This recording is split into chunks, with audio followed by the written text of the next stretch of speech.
Hello everyone, welcome to my YouTube channel. तो आज हम सत्या के चैप्टर नंबर 10 का एक और टॉपिक स्टार्ट कर रहे हैं जिसका नाम है sickle cell trait provides resistance to malaria. तो वो पेशेंट जिनमें सिकल सेल ट्रेट होता है ना, उनमें मलेरिया नहीं होता है। तो ये पढ़ते हैं हम क्यों नहीं होता मलेरिया उनमें।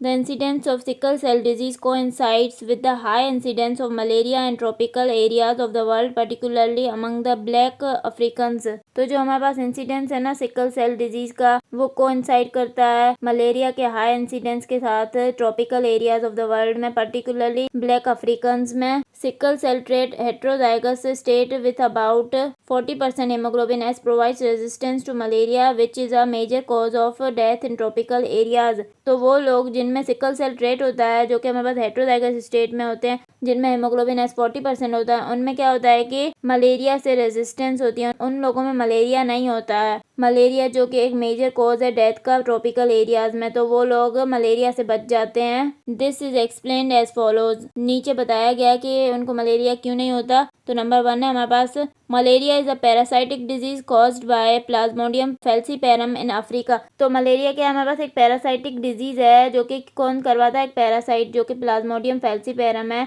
और मलेरिया ज्यादातर अफ्रीका में होता है। The malarial parasite spends a part of its life cycle in erythrocyte. तो मलेरिया पैरासाइट जो है ना, वो अपने जो लाइफ साइकिल है ना, उसका एक पार्ट जो है ना एरिथ्रोसाइट्स में गुजारता है। Increase lysis of sickle cells, shorter life span of erythrocytes interrupts the parasitic cycle. तो वो लोग जिनमें सिकल सेल्स होंगे ना, उनमें क्या होगा कि वो सिकल सेल जल्दी जल्दी टूटेंगे, तो एरिथ्रोसाइट्स का लाइफ स्पैन बहुत कम होगा। तो मलेरियल पैरासाइट जो है ना, वो अपनी साइकिल वो आरबीसीज में पूरी नहीं कर सकेगा, तो मलेरियल पैरासाइट की साइकिल इंटरप्ट हो जाएगी। तो उन पेशेंट्स में मलेरिया नहीं होगा क्योंकि लाइफ साइकिल ही नहीं पूरी हो रही है मलेरियल पैरासाइट की। नंबर 2 पे क्या है हमारे पास, more recent studies indicate that malarial parasite increases the acidity of erythrocytes pH down by 0.4। तो अभी जो रिसेंट स्टडीज हुई है ना, उनमें ये बताया गया है कि जो मलेरियल पैरासाइट है ना, वो एरिथ्रोसाइट्स में एसिडिटी को इंक्रीज कर देता है, पीएच डाउन कर देता है बाय 0.4।